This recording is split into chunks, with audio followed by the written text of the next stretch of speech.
My name is Autumn Hayes and I'm 22 years old. What should have been the proudest day of my life turned into a sea of unfamiliar faces, with 3 conspicuously empty seats in the audience. My parents and brother had decided my college graduation wasn't worth attending. They couldn't know that the letter arriving later that day would change everything, not just for me, but for our entire family dynamic. Before I share my story, drop a comment letting me know where you're watching from, and don't forget to hit that like and subscribe button if you've ever felt invisible to the people who should see you the most. I grew up in Meadowbrook, a picture-perfect small town in northern Michigan where everyone knows your business before you do. My parents, Sarah and Jason Hayes, were what locals called big fish in a small pond.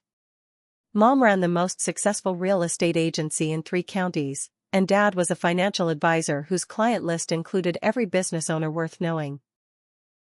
They had built their success from nothing, a fact they never let me or my older brother Ethan forget. We didn't have parents paying our way, Dad would say whenever the topic of college came up. We made something of ourselves through hard work and practical decisions.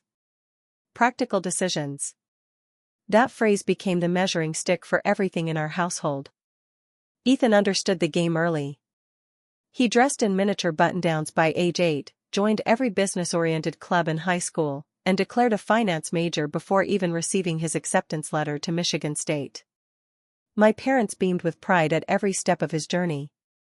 I was the wild card they never quite figured out how to play.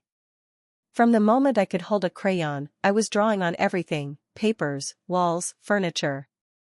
My kindergarten teacher Mrs. Thomas called my parents in for a special conference just to show them a watercolor I'd painted. She has extraordinary talent for her age, she told them. My mom nodded politely while checking her watch. As I got older, my love for art only intensified. While Ethan's room was decorated with stock market charts and business competition trophies, mine was plastered with reproductions of Monet, Van Gogh, and Georgia O'Keeffe. I spent hours at the small local library, checking out every art book they had, studying techniques and history. It's a nice hobby, Autumn, my mother would say, the word hobby carrying the weight of her disapproval. But you need to focus on subjects that will lead to a real career. The first major battle came during my junior year of high school. My art teacher, Mr. Caldwell, encouraged me to apply to prestigious art programs for college. When I brought home brochures for Pratt, RISD, and the School of the Art Institute of Chicago, my parents acted as though I'd suggested becoming a professional gambler. Do you have any idea how many talented artists are waiting tables right now?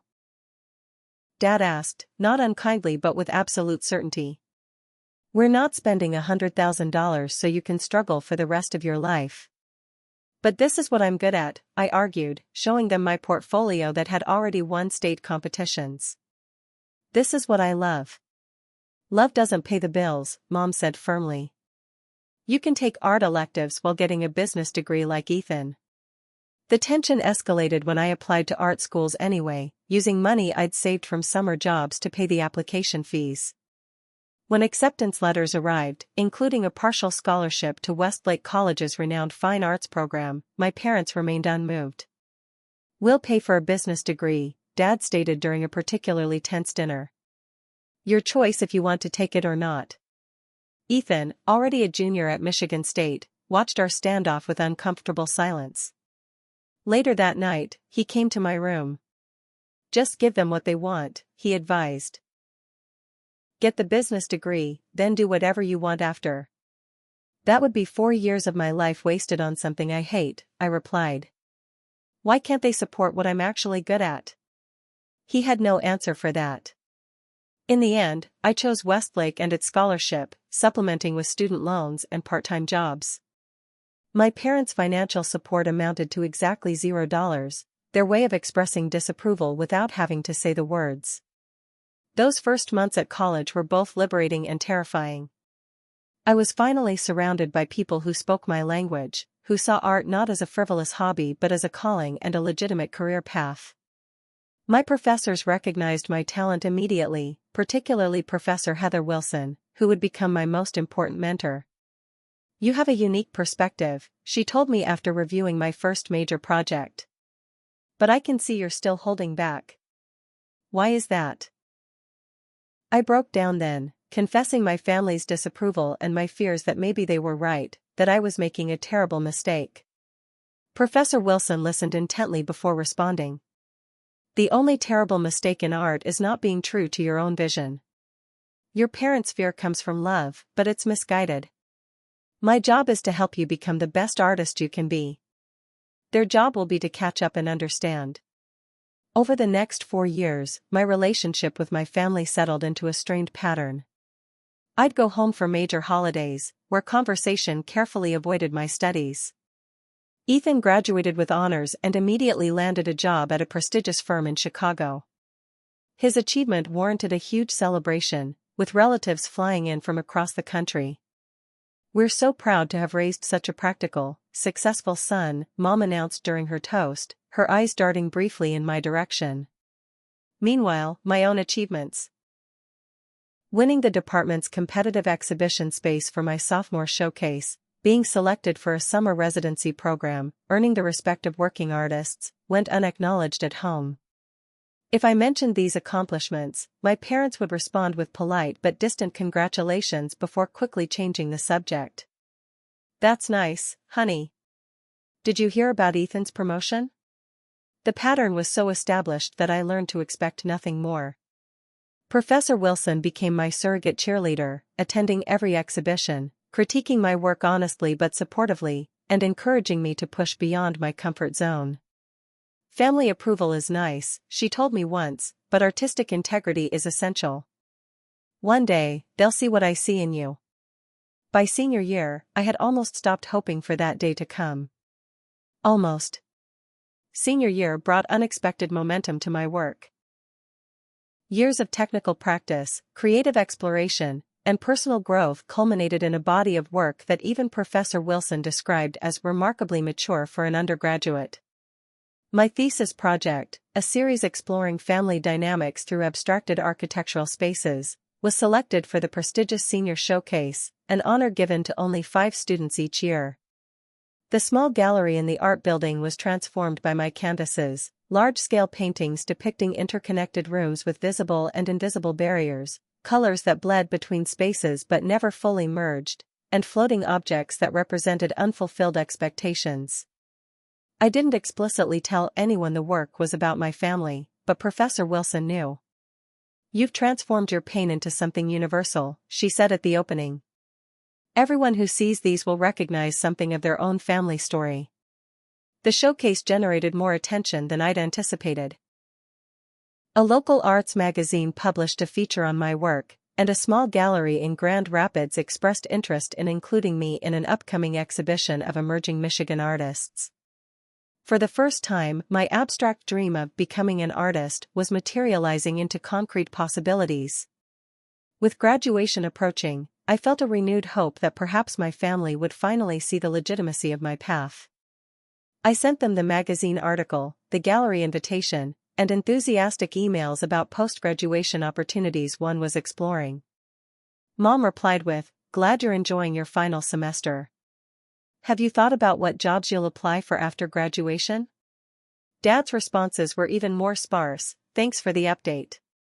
Let us know your exact graduation date when you have it."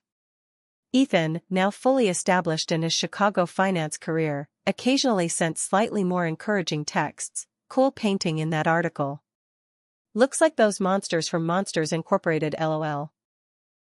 Despite their tepid reactions, I formally invited them to my graduation ceremony 2 months in advance, even researching nearby hotels and restaurants to make their planning easier. I attached the information to an email that took me hours to compose, casual enough to hide my desperation but detailed enough to eliminate any logistical excuses. Graduation is May 15th at 11 a.m. The ceremony lasts about 2 hours. I get 3 guest tickets which I've reserved for you guys. There's a nice hotel 5 minutes from campus with rooms still available.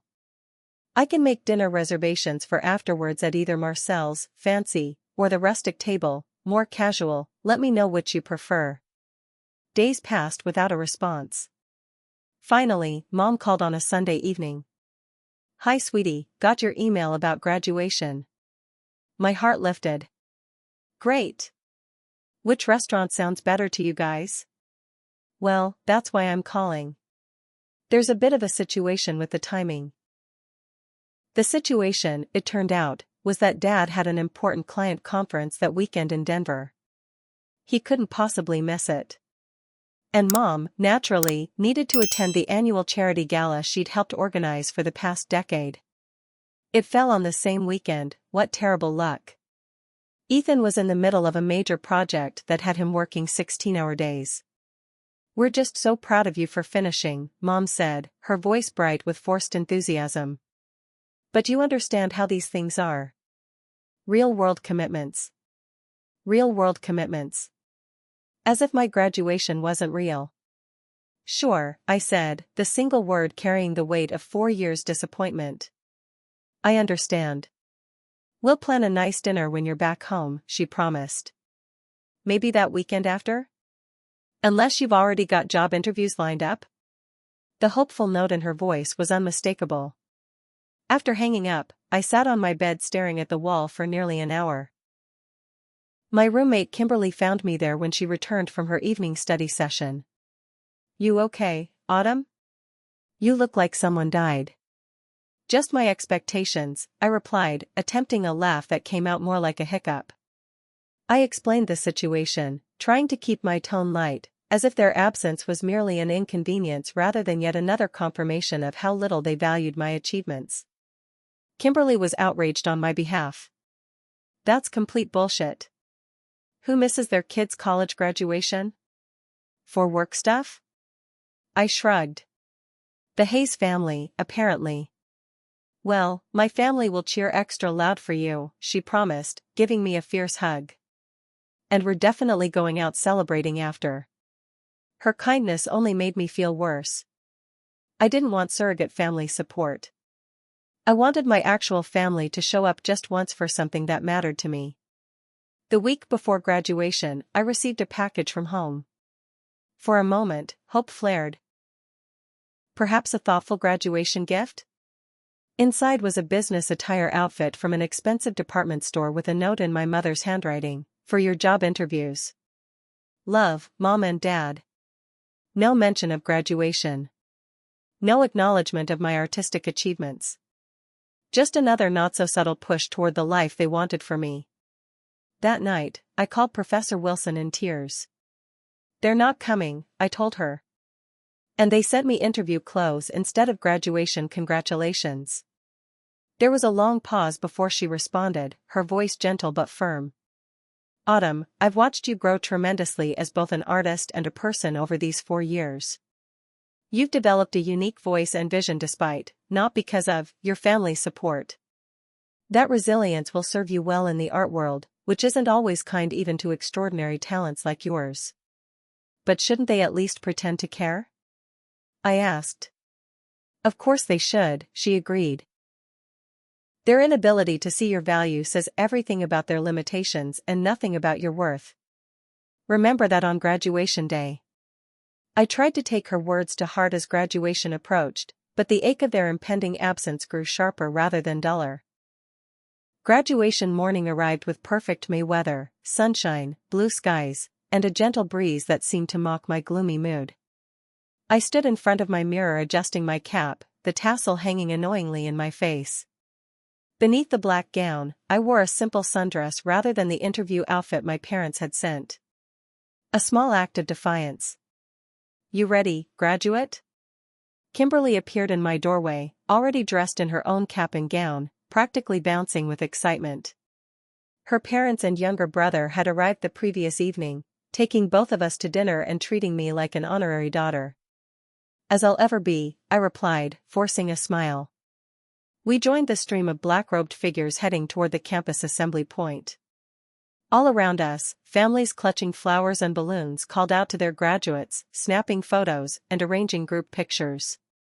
I kept my eyes forward, pretending not to notice. Kimberly's mother, Janet, intercepted us near the Humanities building. There you are. We need pictures of both our girls. She pulled us toward a flowering crabapple tree where Kimberly's father and brother waited with several cameras. Oh, that's okay, I began. Nonsense. Janet interrupted. We need to document this. Kimberly told us you're the talented one in your class. For the next 15 minutes, I posed for photos with Kimberly, then alone, then with their entire family. Janet hugged me tightly afterward. We're so proud of you both, she whispered, and I had to blink rapidly to keep tears from falling. Thanks, I managed. I'd better get in line by last name. The graduates were arranged alphabetically, which put me in the middle of the procession. As we filed into the auditorium, I couldn't help scanning the audience, some irrational part of me still hoping to see my parents and Ethan, having changed their minds and surprised me. The Hayes section remained conspicuously empty. I sat through the commencement speech in a fog, barely hearing the university president's words about new beginnings and changing the world. When they began calling names, I watched my classmates cross the stage, many pointing excitedly toward family members in the crowd. Autumn Hayes, Bachelor of Fine Arts, summa cum laude. I walked across the stage, accepted my diploma, shook hands with the dean, and moved the tassel from right to left. In the audience, there was the polite applause of strangers, no distinct cheers, no embarrassing whistles, no one standing to mark my moment. Just like that, for years of hard work, creative growth, and personal sacrifice was acknowledged and concluded in approximately 30 seconds. Without family there to witness it, the achievement felt hollow, almost imaginary. After the ceremony, the auditorium exploded into chaos as graduates sought their families. Kimberly immediately spotted her clan, who engulfed her in hugs and exclamations. Her father was actually crying, repeating, "My little girl's a college graduate," while her brother rolled his eyes but smiled affectionately. Janet turned to include me, but I stepped back. Autumn, come get lunch with us. We've got reservations at Emilio's. That's really kind, but I think I need some time alone, I said. Congratulations, Kim. I'm so happy for you. Before either could protest, I slipped away into the crowd, weaving through family clusters until I reached open air. Several of my classmates from the art department called out congratulations as I passed, but I just waved without stopping. Back at my apartment, I carefully hung my cap and gown in the closet, placed my diploma on my desk, and sat on the edge of my bed still wearing the sundress. The silence felt oppressive. I should be celebrating. I should be laughing over a meal with people who loved me and were proud of my accomplishment.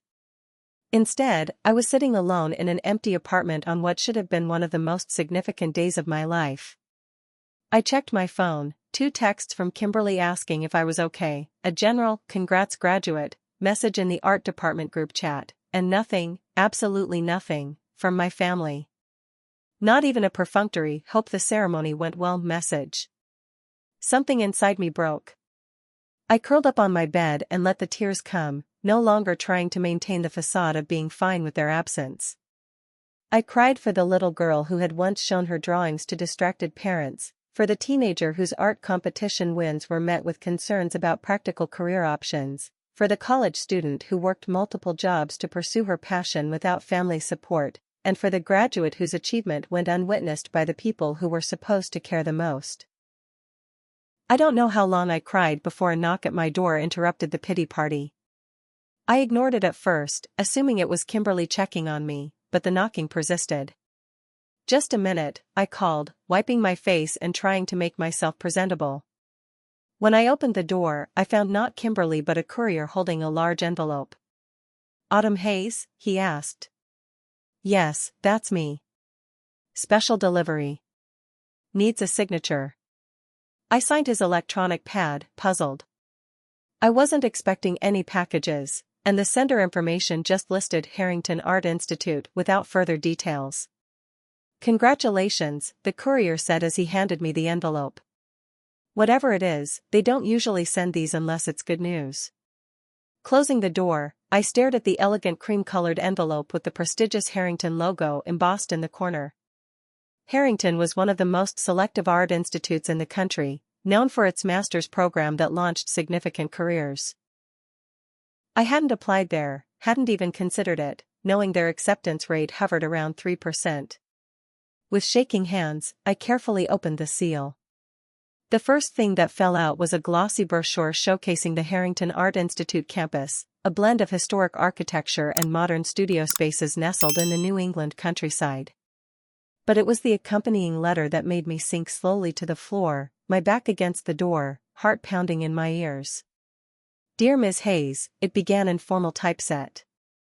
We are pleased to inform you that the Admissions Committee and Faculty Review Board have selected you to receive the Marcus Reynolds Fellowship for the upcoming academic year at Harrington Art Institute.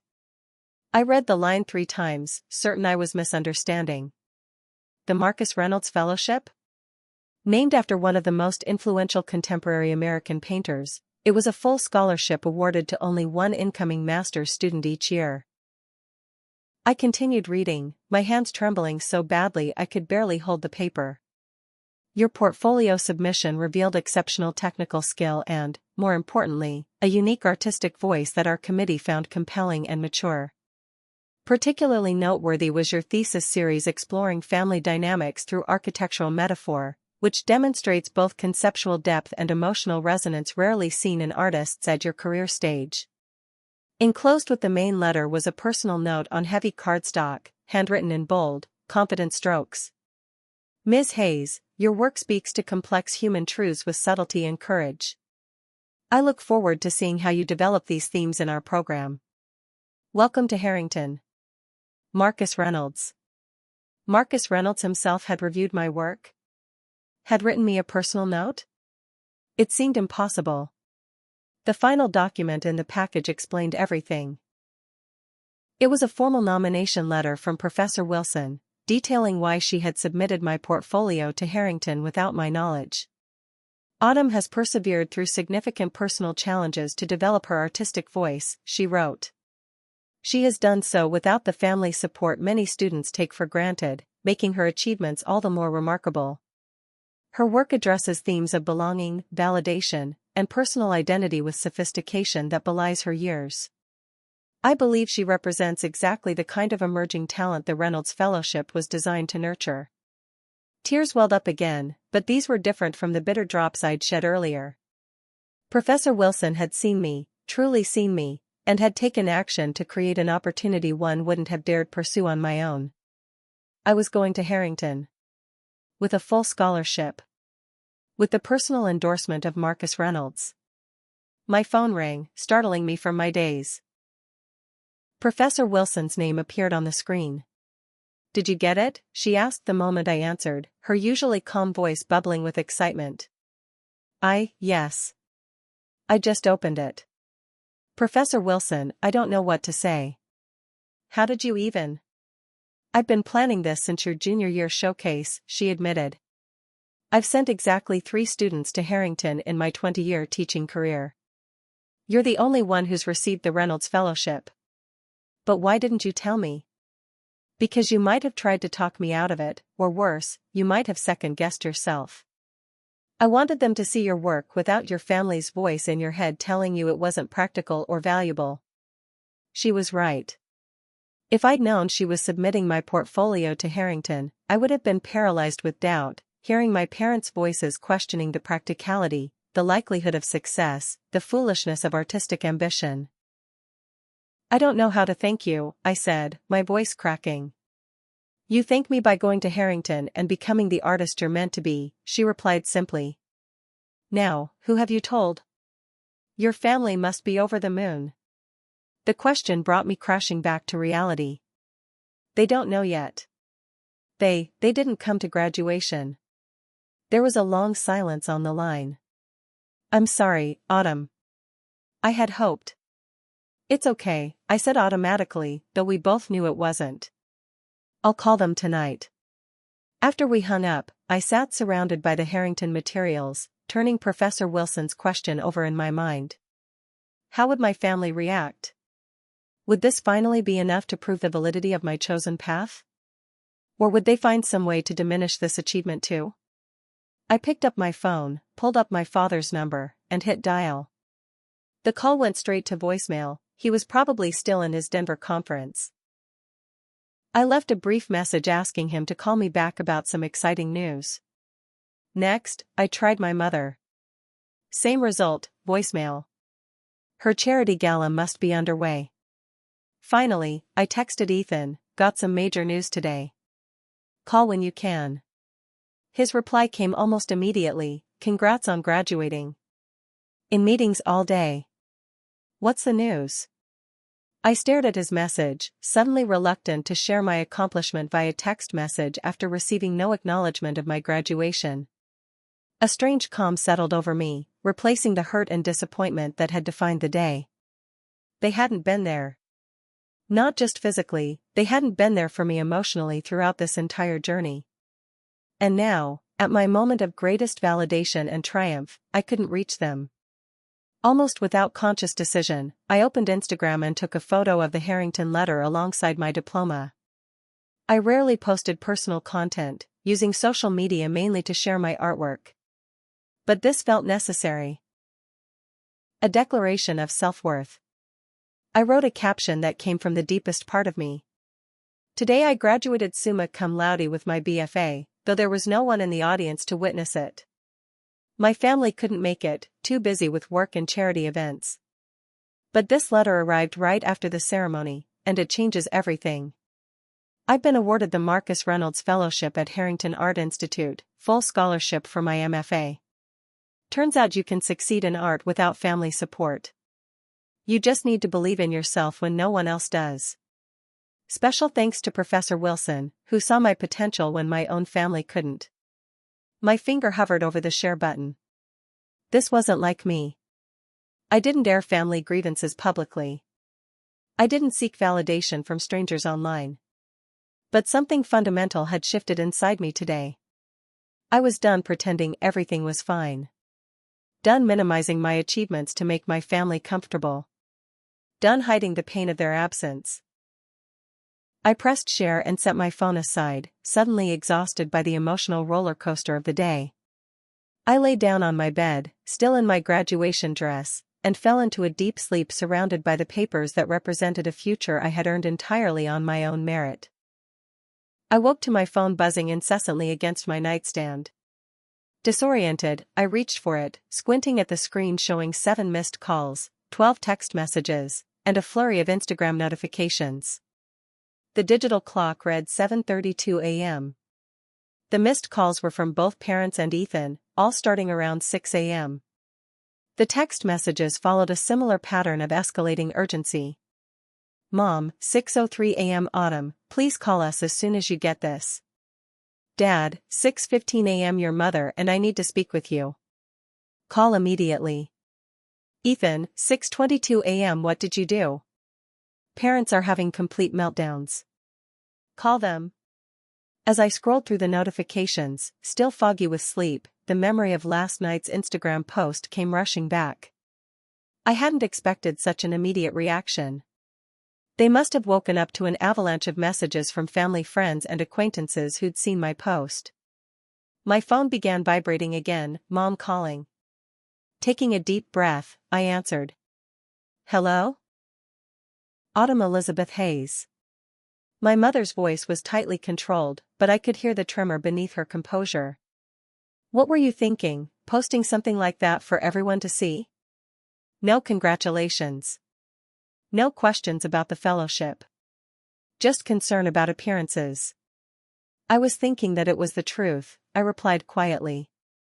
Everything I wrote actually happened. Do you have any idea how this makes us look? Your father and I have received dozens of messages asking why we weren't at your graduation. Aunt Carol called me in tears asking if there was a family emergency she hadn't been told about. Your father's clients are reaching out. Mom, I interrupted, did you read the whole post? Did you see what I achieved? There was a pause, then a shaky exhale. When she spoke again, her voice had lost its edge of anger, replaced by something that sounded almost like shame. Yes. Harrington. That's a very prestigious school. The most prestigious for contemporary art. And they gave me their top fellowship. 1 student per year. I didn't know you had applied there. I didn't. My professor submitted my work without telling me. She believed in me that much. Another long pause. I could hear muffled voices in the background, probably my father asking for details. Autumn, we didn't realize. She stopped, then tried again. Congratulations on your achievement. We are very surprised. It wasn't quite the enthusiastic response I'd imagined in my daydreams, but from my mother, it was significant. Thank you, I said, not offering more. Your father wants to speak with you. There was shuffling as the phone changed hands, and then my father's deeper voice came through. Autumn, this post of yours has created quite a situation. He sounded less angry than my mother, more bewildered.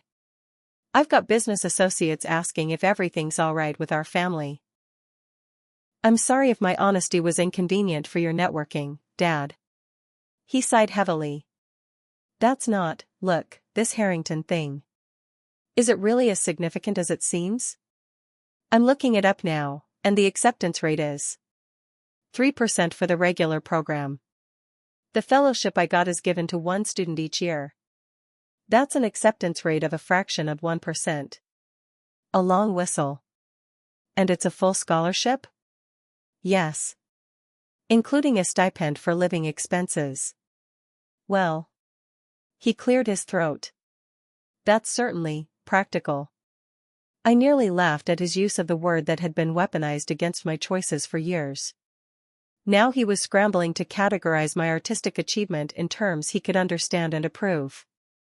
It is practical, Dad. It means I can pursue my master's degree without debt. It means the art world's most influential figures believe I have a future in this field. Yes, I see that. I may have some connections in the art investment world. Gallery owners, collectors. Perhaps I could introduce you. Now I did laugh, softly. That's not necessary, Dad. But thank you. After more awkward conversation, including his suggestion that perhaps they could drive up tomorrow to celebrate belatedly, we hung up. I had barely set down my phone when it buzzed with a text from Ethan. Holy shit, sis. Parents are in total crisis mode. Mom's been crying. Dad's calling everyone to explain/apologize. Also, Harrington? That's legit impressive. Sorry I was a jerk about your art. And sorry about graduation. I should have come. Can I call you? I texted back, yes, you can call. The phone rang immediately. Autumn? Ethan's voice was tentative, so unlike his usual confident tone that I hardly recognized it. Hey, Ethan. So. I really screwed up, didn't I? We all make choices, I said, not letting him off the hook easily. Yeah, and mine sucked. He sighed. I could have come to your graduation. The project deadline wasn't actually yesterday. I don't know, I guess I didn't think an art school graduation was a big deal. He paused. That sounded terrible, didn't it? Pretty terrible, I agreed. I'm sorry. Seriously. And this Harrington thing, I looked it up. It's like getting into Harvard Law or something, isn't it? Something like that. And you got the big fellowship they offer? The one from that famous painter guy? Marcus Reynolds. Yes. Wow. Autumn, that's amazing. I had no idea you were that good. That's because you never bothered to find out, I said, the words coming out sharper than I'd intended. He was quiet for a moment. You're right. I've been a shitty brother. And seeing your post last night, it hit me hard. Made me realize how I'd been just as bad as Mom and Dad about your art. The conversation with Ethan lasted nearly an hour. Unlike our parents, he asked detailed questions about Harrington, about what the fellowship meant, about my plans for graduate study. By the end, he'd promised to come visit me once I was settled at Harrington, to really see my work and understand my world. Throughout the day, the calls and messages continued. Relatives, family, friends, even my mother's charity committee members reached out with congratulations about Harrington and awkward questions about the graduation absence. My social media post had created exactly the kind of uncomfortable situation my image-conscious parents had always dreaded. Late that afternoon, Professor Wilson called. "How are you holding up?" she asked. "I saw your post." Bold move. "I'm not sure yet," I admitted. "My family's in damage control mode. They want to visit tomorrow." "And how do you feel about that?" I considered the question carefully. Conflicted. Part of me wants to refuse, to make them feel the rejection I felt. But another part still wants them to see me, to understand what I've accomplished. "Both feelings are valid," she said. "Just remember, you're in control now. You get to set the terms of this relationship going forward." After we hung up, I texted my parents, "You can visit tomorrow at 2 p.m. I'd like to talk honestly about some things. If you're coming just to manage appearances or lecture me about the post, please don't bother." My mother's reply was immediate, "We'll be there. And we want to listen." I don't know if I believed her, but I knew this confrontation was long overdue. At precisely 1:58 p.m. the next day, there was a tentative knock at my apartment door. I took a deep breath, smoothed down my shirt, not the business attire they'd sent, but a simple blouse I'd painted with an abstract design for a textile art project, and opened the door. My parents stood awkwardly in the hallway, looking strangely diminished outside their usual domain. My mother clutched a gift bag and an elaborate bouquet. My father held a large rectangular package wrapped in silver paper. Behind them, surprising me completely, stood Ethan. "You came too?" I blurted out. He shrugged, looking uncomfortable but determined.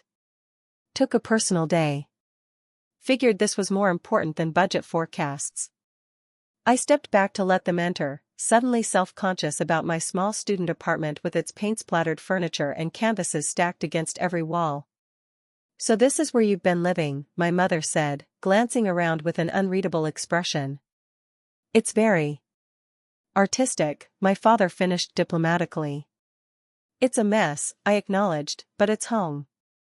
An awkward silence fell as they continued standing just inside the doorway, as if waiting for instructions on how to proceed in this unfamiliar territory. "You can sit," I said, gesturing to the futon and the two mismatched chairs I'd salvaged from curbside discards and refurbished. "Can I get anyone water or coffee?" They settled themselves gingerly, my mother perched at the edge of a chair as if afraid paint might transfer to her immaculate pantsuit. My father placed the wrapped package carefully against the wall. "Water would be nice," my mother said. I busied myself in the tiny kitchenette, grateful for the momentary reprieve from their gaze. When I returned with water glasses, my mother held out the gift bag. "We brought you a few things. Graduation gifts." I accepted the bag with murmured thanks, peeking inside to find an expensive leather portfolio case, a silver pen set, and a card. "Open the card," she urged. Inside was a check for $5,000 and a note that read, "Congratulations on your graduation and Harrington acceptance. We are proud of you." The formal words and the substantial check felt like an attempt to buy forgiveness, to paper over years of dismissal with a grand gesture. I set it aside without comment. "And this," my father said, reaching for the rectangular package. "We thought, well, you should open it." I unwrapped it to find a framed print of one of my own paintings, a piece from my thesis show that had been featured in the magazine article I'd sent them months ago. They had gone to the trouble of having it professionally framed. "We ordered it from the online gallery where your work was shown," my father explained. "The framer said it was exceptional work." "You bought my art?" I was genuinely surprised. "We did," my mother said. "We should have done it sooner." Another silence fell, heavier this time with unspoken words and years of accumulated hurt. Ethan, who had remained quiet, finally spoke up. "I think we need to address the elephant in the room. We screwed up, Autumn. All of us." My father cleared his throat. "Yes, well, about the graduation. There was a misunderstanding about the importance." "No." I cut him off, surprising myself with my firmness. "There was no misunderstanding. I told you exactly when it was, how important it was to me, and asked you directly to be there. You chose not to come because you've never valued my path. My mother's face flushed. That's not fair, Autumn. We've always supported you. Have you? I asked, looking her directly in the eyes. When did you ever attend an art show of mine? When did you ever ask to see what I was working on? When did you ever talk about my art career without suggesting practical alternatives? She opened her mouth to protest, then closed it again. For years, I continued, the words pouring out now that the dam had broken. For years I worked multiple jobs to pay for the degree you refused to help with. For years of achievements you dismissed or ignored. Do you have any idea what it felt like to walk across that stage yesterday with no one there for me? To watch every other graduate point to their cheering family while I pretended not to care about those empty seats. My voice cracked on the last words, and to my horror, tears began spilling down my cheeks. I'd promised myself I wouldn't cry, wouldn't show vulnerability during this confrontation.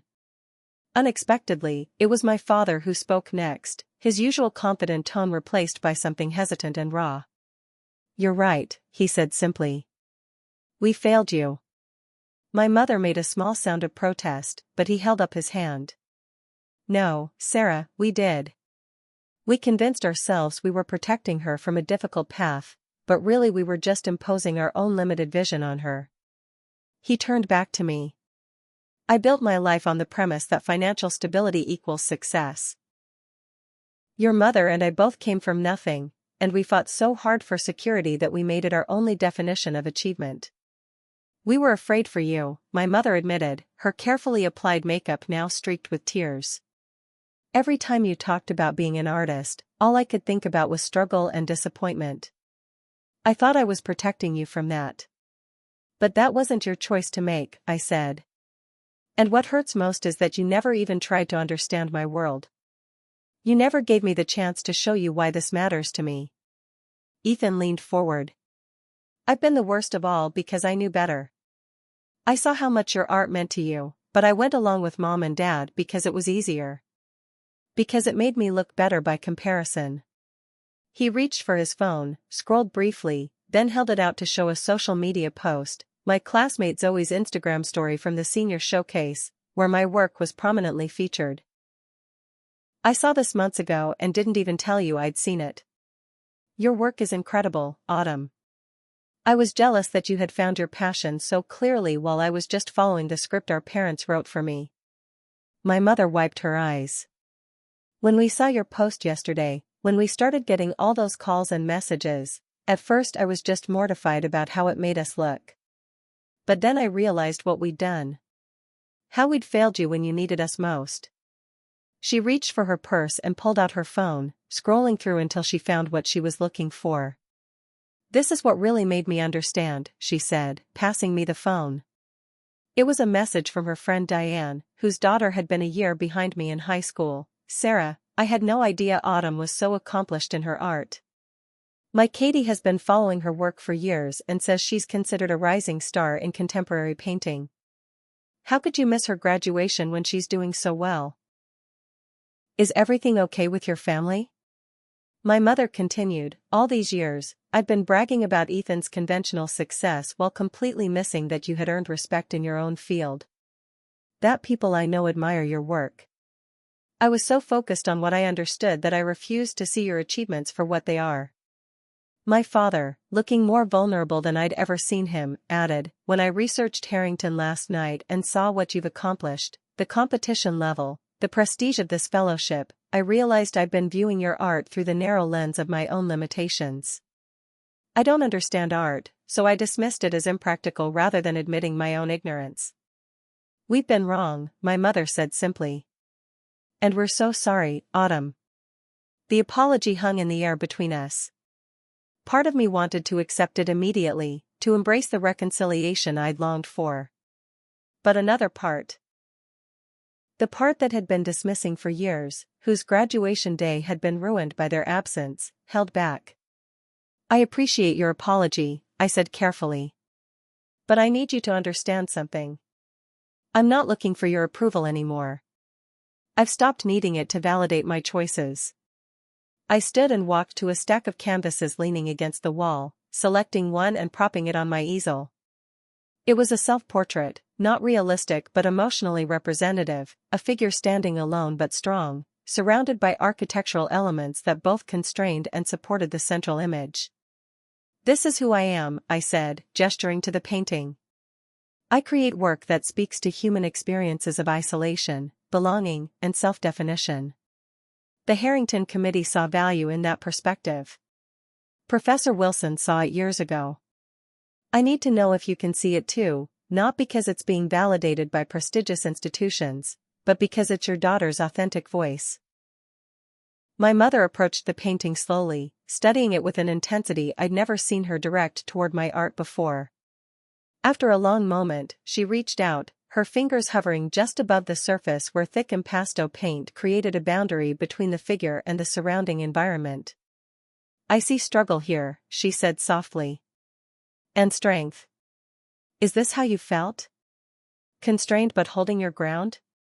Her unexpected insight broke something open inside me. "Yes," I whispered. "That's exactly it." My father joined her, his analytical mind approaching the painting differently. "The composition draws the eye inward, toward the figure. Everything else feels secondary to that central strength." He looked at me. "Is that intentional?" "Yes. The technique is called visual hierarchy. It guides the viewer's attention to what matters most." "Show us more," Ethan requested, standing now too. "Help us understand your world, Autumn." For the next 2 hours, I walked them through my work, explaining techniques, themes, influences. They asked questions, really listened to the answers, and gradually began to see the depth and intention behind what they had previously dismissed as an impractical hobby. "I had no idea," my father admitted as I showed them my sketchbooks and the progression of my technical skills. "The level of knowledge, the discipline required, it's as rigorous as any business training." "More so," my mother added, surprising me. "You're inventing your own language, not just learning an established one." As the afternoon light began to fade, we reached a natural pause in the conversation. My father checked his watch. "We should probably head back soon. It's a long drive." "Before we go," my mother said, "I want to ask something important." She took a deep breath. "Would you let us help you move to Harrington? We'd like to be part of this next chapter, if you'll let us." It was such a simple request, yet it represented everything I'd wanted: their acknowledgement, their support, their presence in my life on my terms, not theirs. "I'd like that," I said. "But I need you to understand, this is my path. I'm going to make choices you might not always understand or agree with." "We know," my father said. "And we'll do better at supporting those choices, even when they're different from what we would choose." "No more comments about real jobs or practical careers?" I pressed. "None," he promised. "Though I might occasionally mention art collectors I know." He smiled tentatively. "From a purely networking perspective, of course." As they prepared to leave, Ethan hung back while our parents headed to the car. "I'm really proud of you, sis," he said, pulling me into an unexpected hug. "And I'm sorry I've been such a self-centered jerk." "You're forgiven," I told him. "On one condition." "Anything." "When my first major gallery show happens, you have to come wearing a 'My sister is an amazing artist' t-shirt." He laughed. "Deal. I'll even get it in neon colors." As I watched them drive away, I felt lighter than I had in years. Not because everything was suddenly perfect, it wasn't. There were years of hurt that couldn't be erased in one afternoon. But for the first time, I felt seen by my family. Really seen, not just tolerated or humored. And that was a beginning. 3 months later, I stood in my nearly empty apartment, surrounded by boxes labeled studio supplies and Harrington. The summer had passed in a blur of preparation for graduate school, punctuated by unexpected moments of family reconciliation. My mother appeared in the doorway carrying a carefully packed box. "I think these are the last of your brushes and paints from the bathroom," she said, adding it to a stack labeled fragile. "Thanks, Mom." She surveyed the organized chaos with a satisfied expression. "I can't believe how much art supplies one person can accumulate," says the woman with 3 closets of shoes, I teased. She laughed, something she'd been doing more easily around me these past months. Touché. From the parking lot, my father called up, "Is that easel going to fit in the SUV or should we strap it to the roof? It collapses down." I shouted back. "I'll show you in a minute." It still felt surreal having them here, helping me pack for graduate school with the same enthusiasm they'd once reserved for Ethan's career moves. The change hadn't happened overnight. There had been awkward moments, old patterns reasserting themselves, occasional tone-deaf comments about making a living from art. But they were trying, really trying, and that meant everything. The most significant moment had come 6 weeks after our confrontation. My father had called on a Tuesday evening, his voice unusually animated. "Autumn, do you know a gallery called Modern Perspective in Chicago?" "Of course. They're one of the top contemporary galleries in the Midwest." "Why?" "I was having lunch with a client today who turns out to be on their board. When I mentioned my daughter was an artist headed to Harrington, he asked your name. He knew your work from the Michigan Emerging Artists Show." The excitement in my father's voice, genuine pride in this connection to my art world, nearly brought me to tears. "That's great, Dad." "I've been thinking," he continued. "I've spent 30 years building a network in finance without ever considering how those connections might intersect with your field. It turns out the art investment world is quite substantial. I'd like to learn more about it, if you're willing to teach me." That conversation had marked a turning point. My father began reading art market reports with the same intensity he'd once reserved for stock analyses.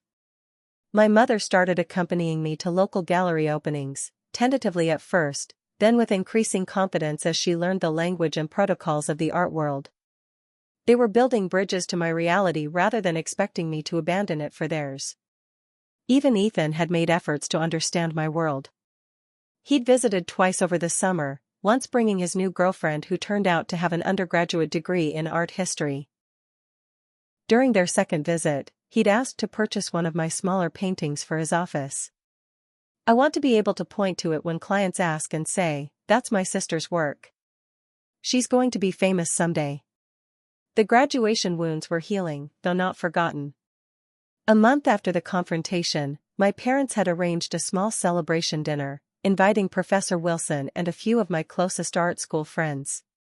My mother had given an emotional toast, publicly acknowledging both their absence at graduation and their commitment to supporting my path forward.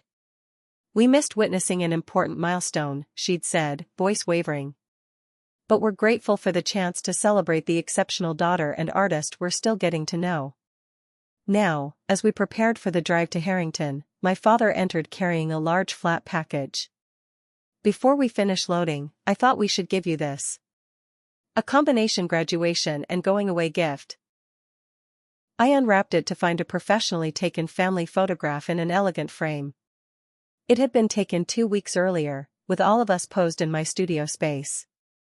I was wearing my graduation cap and gown, belatedly but meaningfully. "We can't change missing the real ceremony," my mother said softly.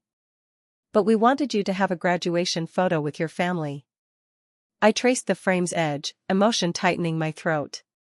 "It's perfect. Thank you." As we carried the last boxes to the vehicles, Professor Wilson arrived to say goodbye. "All packed up and ready for the next chapter?" she asked, giving me a warm hug. "As ready as I'll ever be," I replied. "I still can't believe this is happening." "Believe it," she said firmly. "You've earned every bit of this opportunity." She glanced toward my parents, who were Tetris ing boxes into the SUV with Ethan. "And it seems you've achieved another kind of success as well." I followed her gaze. "They're trying. It's not perfect, but it's better than I ever thought possible." "Relationships rarely are perfect," she observed. "The good ones just keep evolving." Before leaving, she handed me a small package. "A little something for your new studio." Inside was a beautiful leather-bound sketchbook with an inscription on the first page, "To Autumn, who found her voice when no one was listening. The world is ready to hear it now. Professor Wilson." "I don't know how to thank you," I said, blinking back tears. "For everything, the recommendation, the guidance, believing in me." "Thank me by doing great work," she replied simply. "And maybe, in 20 years, by doing the same for some stubborn, talented student of your own." The drive to Harrington took nearly 9 hours, split over 2 days. My parents and Ethan had insisted on seeing me settled, helping arrange my campus apartment and studio space. As we unpacked, I found myself sharing more of my artistic process, explaining why certain tools were arranged certain ways, how the light needed to fall for different techniques. They listened with genuine interest, no longer treating my art as an abstract hobby but as the professional pursuit it was. On their final evening before heading home, we sat in my small campus apartment, empty boxes flattened against the wall, takeout containers crowding the coffee table. "So," my father said, "you'll call if you need anything? Supplies, groceries, advice on negotiating with difficult professors?" I laughed. "I will, though I doubt my professors will need financial negotiation tactics." "You'd be surprised," he replied with a wink. "Artists and business people aren't as different as you might think. Both are trying to determine the value of something intangible." The observation was surprisingly insightful, evidence of how much he'd been working to understand my world. "I have something for you," I said, pulling out a folder from my bag. "I wasn't sure about showing you this, but I think it's important." Inside was a printout of my viral social media post from graduation day, along with some of the supportive comments it had received from fellow students and even a few professional artists who had somehow discovered it. My mother took it gingerly, as if it might burn her fingers. Her eyes scanned the words, lingering on the harshest parts. "No one in the audience to witness it, too busy with work and charity events, succeed in art without family support." "I'm keeping this," I explained, not to hold on to the hurt, but to remind myself of the strength I found that day. The courage to stand up for my worth even when it wasn't being recognized. My father nodded slowly. "And to remind us of what we almost lost through our blindness." "That too," I admitted. "But also as a marker of how far we've come. How far we can still go." As they prepared to leave the next morning, standing beside their packed car, the awkwardness of new boundaries and healing relationships gave way to something simple and true. My mother pulled me into a tight embrace. "I'm so proud of you," she whispered. "Not because of Harrington or the fellowship, but because of who you are, your resilience, your vision, your courage to be authentically yourself even when we made that difficult." My father hugged me next. "Call us after your first critique? We want to hear all about it, the good and the challenging parts." "I will," I promised. Ethan gave me a playful nudge. "Don't forget us little people when you're a famous artist." "I'll always remember the guy who thought my thesis painting looked like Monsters Incorporated," I teased back. As I watched them drive away, I felt a complex mixture of emotions. Gratitude for the progress we'd made, lingering sadness for the years of misunderstanding, hope for the relationship we were building, and excitement for the creative journey ahead. Back in my studio, I placed Professor Wilson's sketchbook on my new work table. Beside it, I carefully positioned the family graduation photo and the framed printout of my viral post. Together, they told the story of how I'd found my voice and how that voice had finally been heard, not just by the art world, but by those whose recognition I'd wanted most. I opened the sketchbook to a fresh page and began to draw, a figure no longer constrained by architectural boundaries but moving confidently through an open doorway, family members visible as supportive silhouettes in the background.